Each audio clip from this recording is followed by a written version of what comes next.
नमस्कार दोस्तों, spine chilling entertainment की इस नई वीडियो में मैं यानी कि मिस्टर एस आप सभी का फिर से स्वागत करता हूं। तो आज जो कहानी में सुनाया जा रहा हूं वह एक अघोरी और उसकी तामसिक शव साधना के बारे में है। तो स्मशान की दहलीज पर सर्दियों की काली रात थी।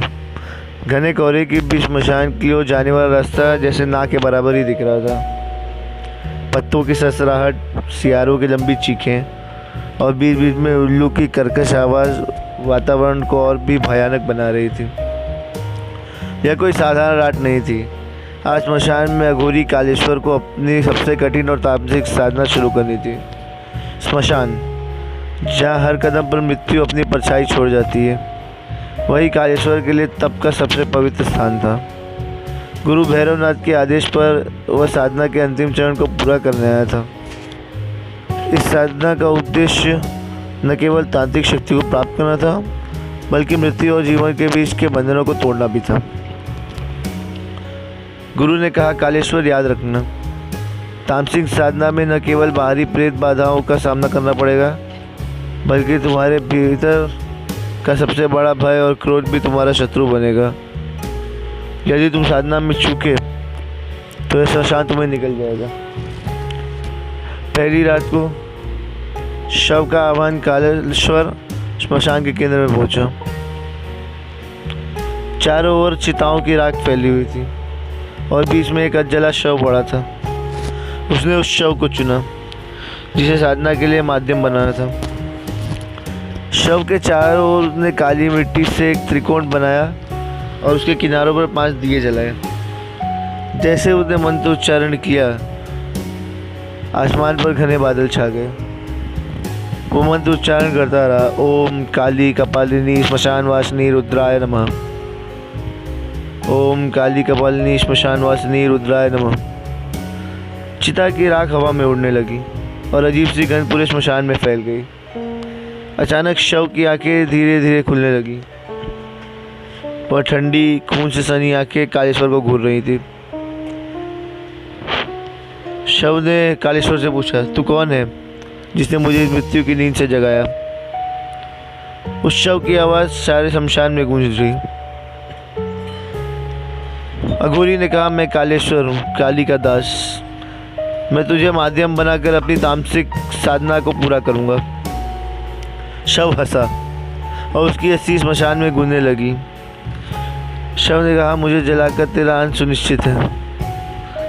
कालेश्वर ने आंखें बंद की और मंत्रों का जाप तेज कर दिया।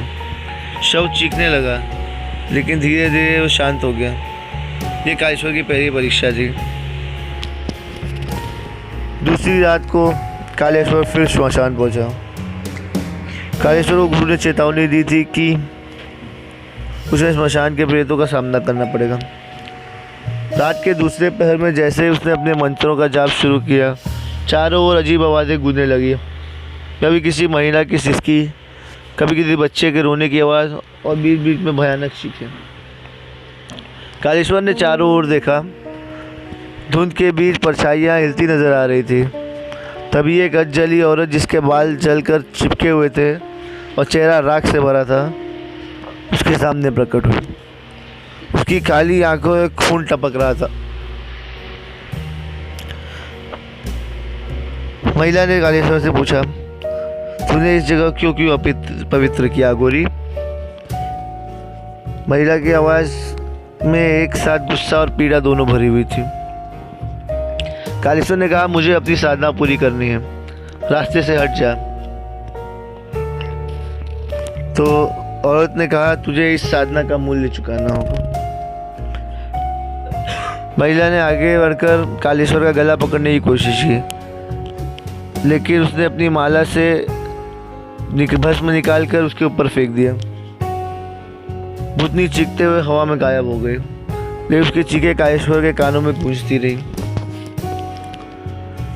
तीसरी रात को कालेश्वर को सबसे कठिन परीक्षा का सामना करना था। गुरु ने कहा था कि तामसिक साधना में बलिदान अनिवार्य है। तुम्हें अपने सबसे प्रिय का बलिदान देना होगा, तभी साधना सफल होगी। कालेश्वर ने स्मशान के बीचों बीच चिता की राख से एक बड़ा घेरा बना लिया। उसने अपने पास रखी अपनी माँ की ताबीज़ जिसे वह सबसे प्रिय मानता था, चिता पर रखा और मंत्र जाप शुरू कर दिया। ओम नमः काली मृत्युंजय कपालिनी नमः। ओम नमः कालिनी मृत्युंजय कपालिनी नमः। तभी एक भूतनी प्रकट हुई। वह उसके बचपन की परछाई थी। भूतनी ने कहा, तू मुझे भूल गया कालेश्वर, मैं तेरा पहला पाप हूँ। यह वही आत्मा थी जिसे कालेश्वर ने अपनी अघोर पद की शुरुआत में बलि चढ़ाया था। उसने कहा, मैं तुझे चैन से नहीं रहने दूंगी, तेरी साधना यही खत्म होगी। लेकिन कालेश्वर ने अपनी आंखें बंद कर ली और अपने भय को वश में किया। उसने अपने शरीर को पूरी तरह तामसिक ऊर्जा में बदल दिया। काली माँ, मुझे अपनी शक्ति दो, अचानक कालेश्वर ने कहा, और अचानक बिजली चमकी और भूतनी राख में बनकर रह गई। चौथी रात को यह साधना की अंतिम रात थी। कालेश्वर को अपनी आत्मा को काली माता के चरणों में समर्पित करना था। उसने अपनी चिता खुद ही तैयार की थी, चारों ओर शवों का घेरा बनाया हुआ और खुद को बीच में लिटा दिया।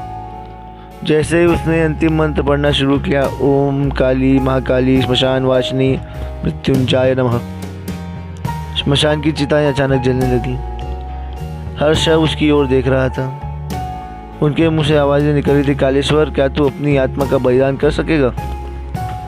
कालेश्वर ने अपनी आंखें बंद कर ली। तभी एक दैवी शक्ति काली माँ का स्वरूप प्रकट हुआ। तूने अपना भय और मोह जीत लिया है, अब तुझे तामसिक शक्तियाँ प्राप्त होंगी, लेकिन याद रख, इनका उपयोग केवल धर्म और संतुलन के लिए कर। अंतिम परीक्षा के बाद कालेश्वर ने अपनी साधना पूर्ण कर ली। वह अब अघोरी नहीं बल्कि तामसिक शक्तियों का स्वामी बन चुका था। लेकिन शक्ति का मूल्य भी उसने समझ लिया। अब वह मृत्यु और जीवन दोनों का स्वामी था। श्मशान में आज भी उसकी गूंजती हुई हंसी सुनी जा सकती है। कहते हैं कि जो भी वहाँ तामसिक साधना के लिए आता है, कालेश्वर की शक्तियाँ उसे मार्गदर्शन देती। तो इतनी ही थी हमारी ये कहानी।